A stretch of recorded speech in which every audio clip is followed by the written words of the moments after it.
All right, guys, you ready? Let's start. Let's learn some Torah. So first of all, thank you guys so much for coming. New year, it's kicking it off right. Baruch Hashem, 2026. It's going to be a big year, B'ezrat Hashem. So, what's interesting about the way that we're starting this week's Parashat, this week's new Sefer Shemot, is that we're ending 1/5 of the Torah. We're ending Sefer Bereshit. Let's think about what Sefer Bereshit was actually meant to communicate to us before we really seal the deal and close it up and move on to the next one. Sefer Bereshit began with creation, Parashat Bereshit. It moved into Noach, the end of the world as we knew it, the whole flood. Every civilization has a flood myth, right? Lech Lecha, you meet the patriarch, you meet Avraham Avinu, goes Vayera, and it continues out. Chaye Sarah, he gets married, he has children, Yitzchak, Yaakov. Yaakov has 12 children, goes down to Mitzrayim. The whole thing was setting the playing ground. It was setting the stage for what's going to be. Everything when it comes to creation, when it comes to the beginning of a process, is always very miduyak. Like I was teaching in yesterday's class. Every part of a process, the more to the beginning that you go to it, the more important every part of its individuality is. So for example, if you take an adult, right? An adult, he falls, he trips, he scratches his knee. It's not that big of a deal for that scratch, right? Let's say a child, he runs, he falls, the child gets a scratch on his knee. Also not that big of a deal. But let's say that child is 1. The 1-year-old gets a cut on the arm. A little bit more of a big deal. Let's say the child is 1 month old. That scratch on the arm is a little bit more of a big deal. Now let's say there's a scratch on the actual fetus itself inside the mother. That's a pretty big deal. How about a scratch on the chromosome itself? It can be life-threatening, right? So the further back that you go to the point of beginning, the further back you go to where the foundation was set, the more important every single thing actually was. That was Sefer Bereshit. Bereshit was creation. So everything that we learned weren't just stories. The fact that we had Abraham, Yitzchak, Yaakov, it was always there to set some sort of modicum for what's about to be. Now you have a new Sefer. You have Sefer and Parashat Shemot. What is Shemot? What is Sefer Shemot? It really literally means, it translates to names. But this whole Sefer all has to do with the making of a nation, the making of the Jewish people. So there's really 3 ideas that I want to hit on tonight, B'ezrat Hashem. I want to hit on this idea of what it means to really make a nation. I want to hit on the idea that now that we've established who our patriarchs are, who our matriarchs are, the people that we're meant to emulate, what does it mean to be a group now? What does it mean to actually go down to Mitzrayim, to be enslaved, to be in exile? And also, what does it mean to be redeemed? What does it mean, Ge'ulah? And that answer is always going to be different for every single person. It's very interesting because the way this parasha begins, it doesn't start off by introducing us to Moshe Rabbeinu. Moshe, the Redeemer, the Goel Yisrael, the one who comes down to Egypt. He grows up in the palace of the king, grows up in the palace of Paro, and he ends up redeeming the entire Jewish nation. But our parasha, the Sefer of the Jewish people, doesn't start off with him. It starts off by hearkening back to last week's parasha, that a new king arose in Mitzrayim, Asher lo yadat et Yosef. That a new king, a new Paro came to power, and he didn't know who Yosef was. Now let's think about this for a second. Mitzrayim was the central point of all of commerce in the world. All global trade, all the economies, all the food, everything always went through the bottleneck that was Mitzrayim, right? And Yosef was the leader.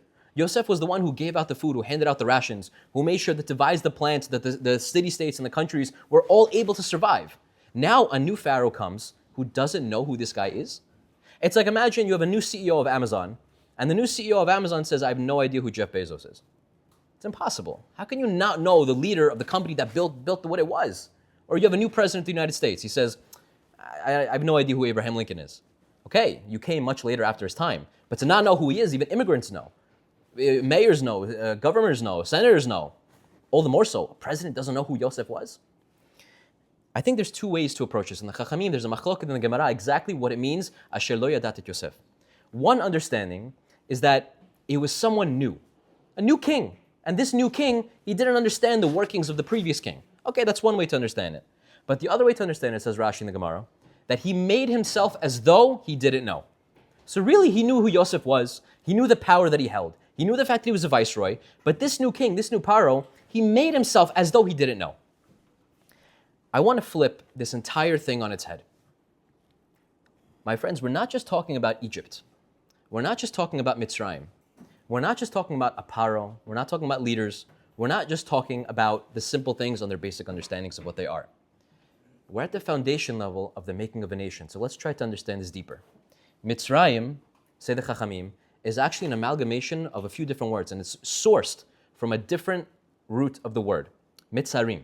It's come from a squeeze, from a pressure. Mitzarim means it's something that's closes a person in, right? It's when we have the holidays of Ben Mitzarim, from the 17th of Tammuz all the way to the Shabbat Av, it's weeks of streets, 3 weeks of straits, where a person is pressed, where a person has a lot of pressure. That's what Mitzarim is. And what the Torah is teaching us just at the very beginning is that in our lives, we're always going to experience this Mitzarim. We're always going to experience a pressure. Whether that means in our finances, whether that means in our relationships, whether that means in the workforce, whether that means whatever level that we're about to grow into the next point of life, we're going to experience this Mitzarim. That's what Mitzrayim is. Now, we're always going to have this dichotomy that's going to battle each other. You have a Paro who didn't know Yosef. You have two leaders that are always going to be sholet on you. Who is the king of the castle? The one who thinks that it's a new king in town, or the one who's going to make himself, though, as though he doesn't know who he is? Let's try to understand those two ideas. One idea is that this Paro made himself as though he's a new king. Vayeka melech chadash, something new. How many times in our lives, when we go through a challenge, when we go through something that's difficult, we say, this is a new problem. I've never experienced this before. I don't know how I'm going to make it through. But when in reality, all that problem is the same thing that we have been struggling with, the same thing that we have been trying to go through and overcome, but really disguised in a different clothing. Who came before Paro? Another Paro. And who came before him? Another Paro. So was he new? Or was he just a different ruler disguised in the same clothing? Really, that's the same idea what the Chachamim are trying to teach.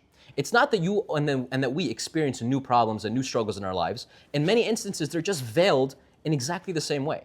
So whether we're struggling with our relationship with our parents, with our brothers, with our significant others, whatever that is, it almost always comes out to be the same thing, just disguised in a different way. And so often are we focused on the ideas that, how are we going to make it through?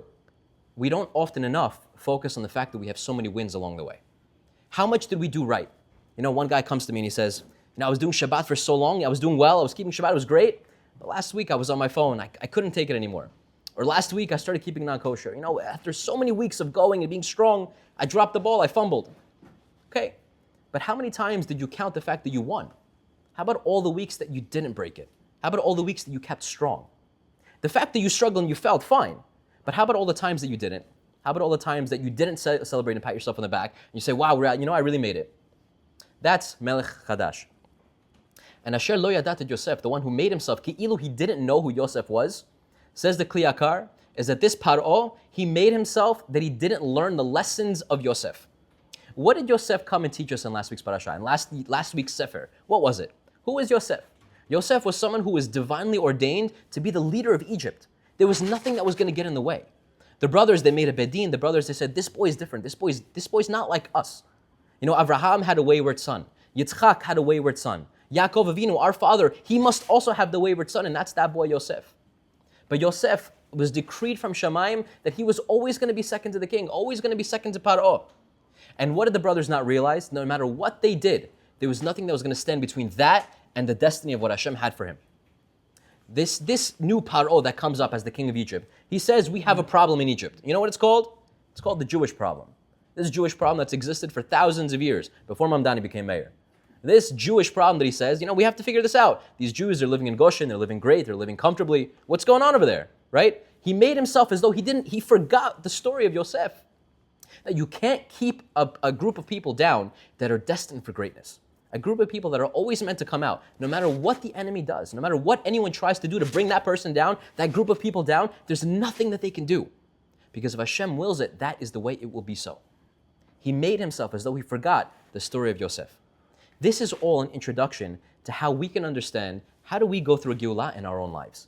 If we all feel like we're in exile, even if not as a nation, if we feel like I'm struggling with this, I can't seem to tackle that. In my career, I feel like I'm not moving forward. I'm not married yet and I'm this age. How do I get past that struggle? That is mitzarim. That is a struggle that I'm trying to get past. So the Torah is now laying the groundwork. They're saying, you want to get past this struggle? Let me teach you the makings of a nation. This week's parasha. And we learn that in the next character that we meet. We meet Batya. Batya is the daughter of Paro. And we meet her in a very interesting way. She's standing by the riverbed. And the Chachamim, they teach us that the reason that she was by the river, the reason she was by the water, is because she was actually converting. Think about who this Batya was. She grew up in the biggest idolater in the greatest nation of the world. She grew up in his palace. She always saw, I'm bowing down to here, I'm bowing to that, bowing down to there, thousands of different powers except for the one above. This woman that said, you know what, this is not for me. This is something that I cannot accept. And she goes into the Nile, she's standing by the water, and she's about to convert, she wants to dip. She wants to be Migayer. At the same time, Paro creates a decree. The decree is that all Jewish boys, all boys that are born to a Jewish mother must be sent into the river, they must be killed. There's no boy that's going to be allowed to live in Egypt. And she grows up in the palace where her father's making this decree, and she wants to convert into the religion that her father is vehemently against. This is where we meet Batya. And she sees that there's a baby inside an ark, inside a teva, and he's floating down the river. And what does Batya do? She sends her arm, and the Chachamim, they teach that her arm extends, it stretches into many, many amot long, and she pulls Moshe in. Now, this is obviously miraculous. Obviously it's miraculous. What did she do in this moment? Miriam, Moshe's brother, she tried to save her brother. She said, listen, I can't be that I'm going to let my brother go and he's going to die. It's impossible. I'm going to put him in the river and Hashem is going to protect him. Batya comes on the same day, she's going to migaer, she's going to go and convert. She goes, stretches forth her arm, and in a miraculous fashion it extends and saves Moshe. But my question is, it's a very simple one.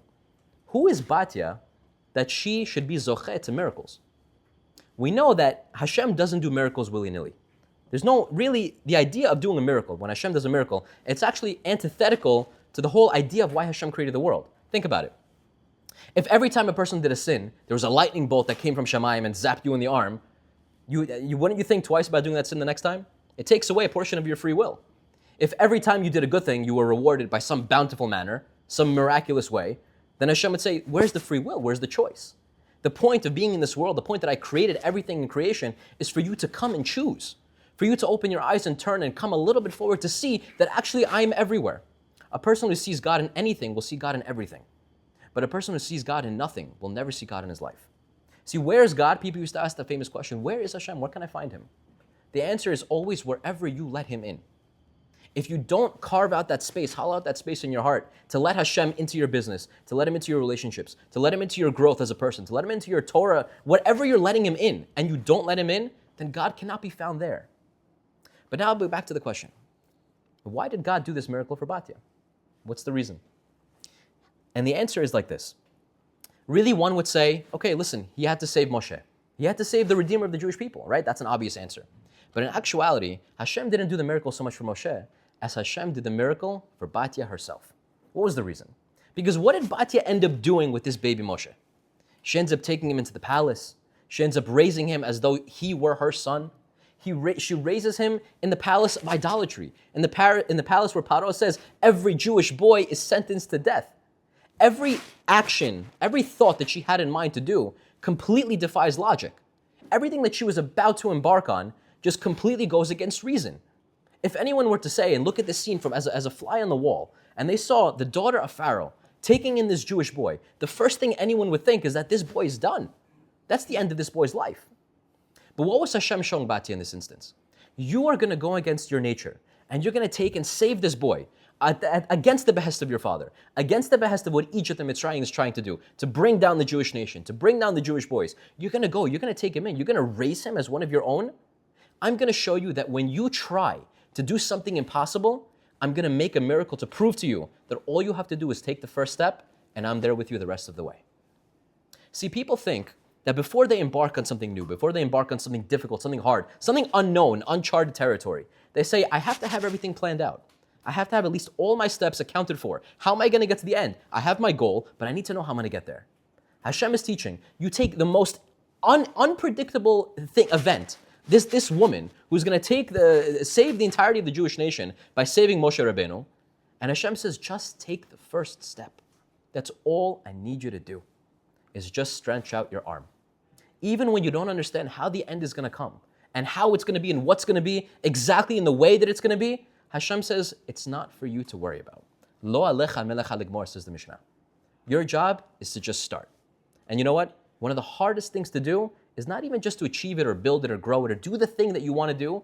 One of the hardest things to do is just start. Because the distance between a person from where he wants to be and where his mind says he is now is a million miles away until he takes that first step. So what Batya do? She knew it was impossible for her to reach the Teva. It was impossible for her to go and reach Moshe. But she did it anyway. That is the way a Jew must always remember the way he acts in his life. My job is just to start. My job is to do. When we come and learn, I don't know what's going to be tomorrow. I don't know what's going to be in 10, 15, 20 years, but my job is to do my hishtadlut. We learn this from Batya, and that's why the miracle was for her. And the next part is you have Moshe Rabbeinu. But it reminded me of something that I thought about earlier today. You have forces in life, so many forces that actually you can't see, forces that are not physical, forces that you can't touch, forces that you cannot in any way interact with in a physical realm, but they govern so much of our lives. Think about the force of gravity, for example. Obviously, the fact that we're grounded on the floor, we're not floating up to space, right? This force that we can't see, we can't touch, but it governs exactly the way we live our lives. It's very powerful. How about electricity? It's very, very powerful electricity, the way it runs through wires, through walls, through fixtures, but it's not something tangible that you can see. There's so many other forces. One of them, for example, is called fear. Fear is something that you can't touch. It's something that you can't feel. It's something that you can't even intrinsically measure. But how much does this force govern the actions of our day-to-day lives? Do we take the opportunity? Do we not? Do we take the risk? Do we not? Do we take the plunge? Do we take the leap? Or do we not? A few weeks ago, my daughter, she had a procedure. And we were in the hospital. And with little kids, it's a little bit different than with adults. With adults, we know that we're going to go. There's going to be general anesthesia. There's going to be a whole thing. But for kids, they're frightened with the beeps and the noises and the wires. The hospital doesn't look like a fun place. So the doctor, they told us, they said, okay, you know what? There's this medicine that you're going to give to your daughter. She's only 4. Give to your daughter, and she's going to be a little bit sleepy. So in that time when she's sleepy, we'll be able to go, take her into the operating theater, and it'll be fine. I said, okay, fine. So I'm sitting there with my wife, and we're giving our daughter this medicine, and my daughter gets so scared. This medicine doesn't even have a chance to work. The medicine that's supposed to be a chemical compound, that's supposed to make her feel loopy, dizzy, a little bit disoriented, so she can go into the next procedure, it doesn't even get a chance to start. So the doctor's like, you know what? Let's give her a second dose. Give her a second dose. And still, nothing happens. And I said, wow, the power that fear has. She was so afraid in that moment, so helpless, so in a moment that's like, there's nothing that can physically even affect me. How much more so does hope and understanding that Hashem governs every part of our lives? If we allow fear to govern, then no matter what happens, we're going to make a self-fulfilling prophecy that it's not going to happen. That fear will manifest because we made it so. Not because in reality it's a monster that's huge. They say fear is an inch deep and a mile wide. We make it so big and this force so governing that we think, how are we possibly going to make it to the end? But God says, don't worry about that. Look at the fact that it's an inch deep. Your job is not to worry about the end or the result. Your job is to start. Your job is to reach out your hand. That's the beginning of how we start a nation. There's a story about a Russian Tsar and the Cantonists. If anyone knows who the Cantonists are, there was a movement in the 1800s and the 1900s where the Russian mafia, the Russian Tsars, he would send the generals, and they would rob children directly from the families when they were 3, 4, 5 years old, and they would take them from the homes, take them from the parents. And for 25 years, the parents would never see these children again. They were completely indoctrinated. They were completely reformed into the mindset of what the Tsar state was. There was no religion. There was no theocracy. There was no understanding that God lives, that exists in the world. It was, we take your kids from your home, and this is the way you're going to live. You're going to serve the Tsar. There was one such Cantonist. His name was David. Again, David, huh? And he comes back after 25 years. He comes back he knocks on his parents' door, and he says he knows nothing of Hashem. He knows nothing of Shabbat. He knows nothing of religion. He knows nothing of his own actual identity. And he says, you know what? I'm going to go with my father for the first time in over 2.5 decades. We're going to sit in the shul. We're going to sit in the synagogue. Maybe there's something that's going to connect with me. And he's sitting in the back, and the rabbi opens up. He's a Gemara Shiur. And they're learning Masechet Yevamot. Now, you see, these Cantonists, they were actually called Yevanim. They were called like Greeks because they gave up every part of their identity for the sake of the Russian Tsar. So as a derogatory term, people used to call him Yavan, Yavan, Yavan. They would call him after the Greeks. So this rabbi, he opens up the Gemara Yevamot. And if anyone ever learned that Masechet, they know that there's someone called a Yavam with a mem instead of a nun. And this Yavam is someone who goes after his brother, he passes away, and he has a chance to go and do Yibum, Halitza with the wife. It's not for right now. But the rabbi is going and is teaching this whole Masechet, Yavam, Yavam, Yavam. And this Cantonist, he stands up in the middle of a shiur, he says, every child that's making fun of me for who I am and who I was. The fact that I had no choice in becoming who I am. Now you, Rabbi, you're also going to make fun of me? Yavam, Yavam? And the Rabbi's explaining to him, no, I'm not saying Yavan with a nun. I'm saying Yavam with an M. It's the Masechet, it's the Gemara. He says, Rabbi, you know how to twist things, this, you're trying to make it whitewash it, this whole thing. He's like, I'm not buying it. This is not for me. And he says, no, this is not exactly what it is. How can I be saying Yavam? I'm saying a different word, it's a different letter, it's a different ending. How can it be? He says, Rabbi, I don't even know the Aleph Bet. How can I know that you're telling the truth? And the Rabbi says, you know what? Why don't you learn with me once a week? I'll learn Aleph Bet. We'll learn just the letters. And little by little, the Chavetz Chaim relates that this man, this Cantonese who knew nothing, who didn't even know the Aleph Bet, ended up becoming a genius, a big Hasidic Rebbe in one of the Russian shtetls. Because he started with what? He started with learning the letters.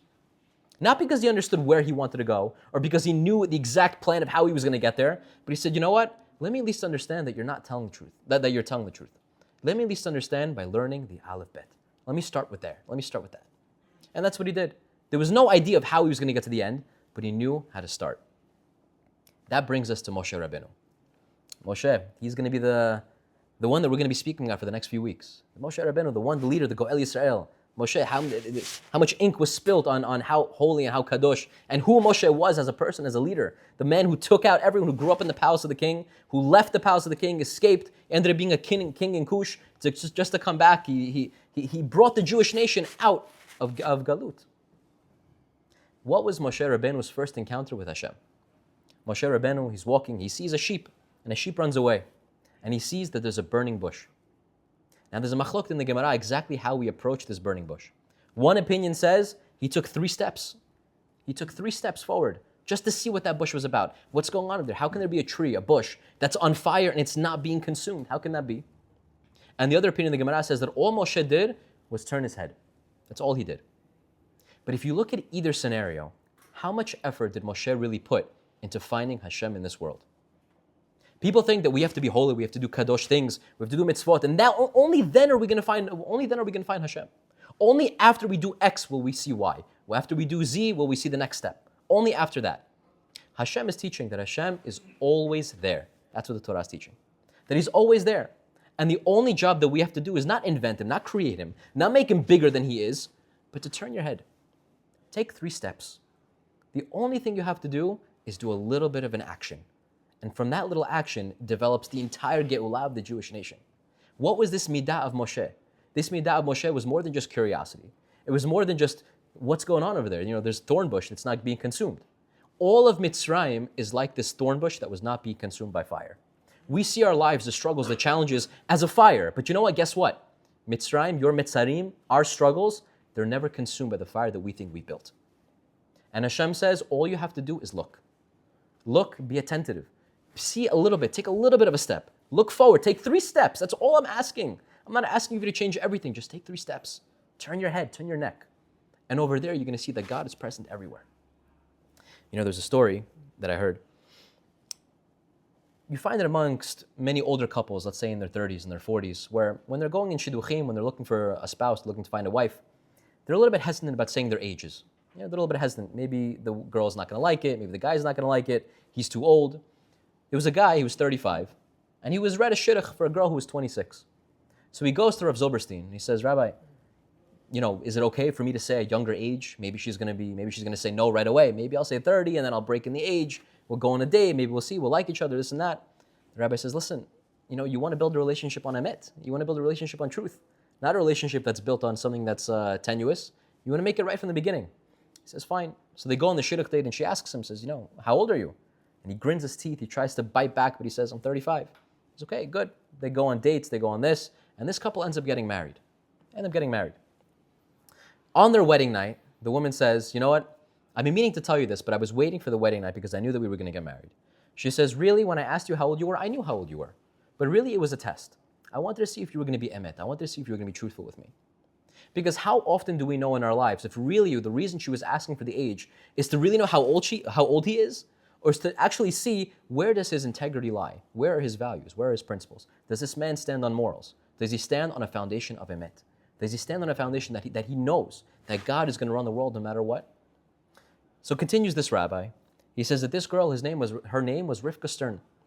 And she was actually in the Holocaust. And it came a time where one of the cities was overrun by Nazis, Yimach Shemam. And they started coming in, ripping kids out of windows, kids out of their beds in the middle of the night. And this Rivka Stern, she started running. She ran to a nearby town in a German city where there were no Jews. And she goes and she knocks on the door and she says, please take me in. The Nazi soldiers, they're hunting Jewish people like cattle. Please take me in. She says, listen, if we take you in, first of all, what value are you going to bring to us? And how do we know that the Nazi soldiers are going to come, this and that? She says, listen, I learned from my father that I know how to sew, I know how to knit, I know how to make dresses, I know how to make skirts. I can be useful for you. Start a business. Start something and I'll be the one that'll make all your seamstry. That'll be me. She says, okay, fine, we'll put you to the test. She puts this Rivka Stern all the way in the attic of the house, and little by little, okay, make me socks, make me a hat, make me a skirt, whatever it is. And she goes and she makes it beautifully. She says, you know what? We're going to keep you here, and it's going to be good. They kept her in the attic for 3-4 years. And every 3 times a day, this German family, they would bring her food. Once at 9 o'clock, once at 12 o'clock in the afternoon, and once at 6 p.m. If anyone knows anything about the Germans, that they're very punctual, they're very on time. So on the dot, that's when the food came up. That's exactly what it was. And she says, listen, I grew up religious. My father was a rabbi. This food for sure is treif. This food for sure is not kosher. But I have no choice, nothing I can do. I want to offer of myself a little bit of misirut nefesh to show Hashem I'm keeping something. And that one mitzvah that she decided to keep upon herself is Shabbat Kodesh, Shabbos. She says, every day, the landlady, she asks me to make a different garment. Sunday, Monday, Tuesday, Wednesday. So on Saturday, that's Saturday's garment, I'm going to make it on Thursday. I'm going to work all through the night to make a double garment, Thursday all the way into Friday. So when I go and deliver my garment on Saturday, I will not have to make it on that day, but it will have already been made before the day comes. And that's how it was. And it worked out great for 1 month, for 2 months, for 3 months. And then came the knock on the door on Shabbat Kodesh. And the landlady says, listen, we're about to go out. Can you please iron something for me? This was on Saturday, this was on Shabbat. She says, oi, I was doing so well. Everything was going really well. How am I going to tell her that I'm keeping Shabbat? I can't iron your garment right now. It's not something I can do. She says, you know what? Hashem is with me. Hashem is going to protect me. I have to stand on what I know is true. She goes to the landlady and she says, listen, I've actually been keeping Shabbat for the last few months. I can't iron it for you. And the landlady says, what do you mean you've been keeping Shabbat? Every Saturday I'm coming to you, you're giving me a new skirt, you're giving me a new dress. How can it be? And she says, no, you don't understand. I've been actually working all through the night, Thursday nights, all through Friday to make 2 garments, to make sure that I give you what I owe you on Saturday, so that I don't have to be Mechalel Shabbat. She says, you've been doing that for the last 3-4 months? She says, yeah, and I didn't know how to tell you. She says, you know what? Keep Shabbat, no problem. It's completely fine. Actually, you know what? Even better. Why don't you spend Saturdays? Why don't you spend your Shabbat in the barn next door? It's quiet. No one's going to bother you. She says, you don't mind? You don't mind that I do that? She says, I don't mind at all. You're doing great work. You're a great asset to the family. Go in the barn. It's going to be great. That following Shabbat, she spends in the barn all day. It's beautiful. 9 a.m., she gets her meal exactly as clockwork is. But then 12 o'clock, the meal doesn't come. 1 p.m., the meal doesn't come. 2 p.m., 3 p.m., 4 p.m., there's finally a bustle that goes through the barn door. And it's this landlady. She says, Rivka, are you here? She says, yeah, I'm here. I'm waiting for lunch. I don't know what happened. She says, you don't know what happened. She says, the Nazis, they broke through the town. Somebody tipped them off. They must have known that we're hiding, we're smuggling some Jew in our attic, and they went through the entire house. They rummaged through everything.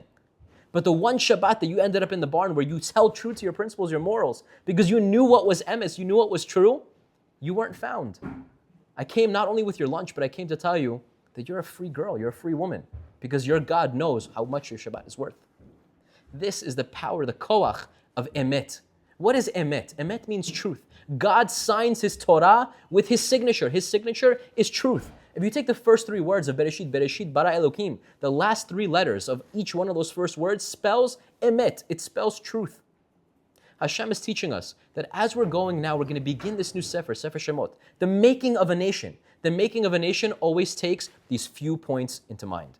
It's to understand where we came from, to remember Yosef, remember the story of our patriarchs, remember the story of our matriarchs, the story of Batya, to just take one step, one small thing, one little step forward, and Hashem does the rest. And lastly, Moshe. How much ishtalut do we have to do to find Hashem? Is Hashem only present to those who are holy? Is Hashem only present to those who are worthy?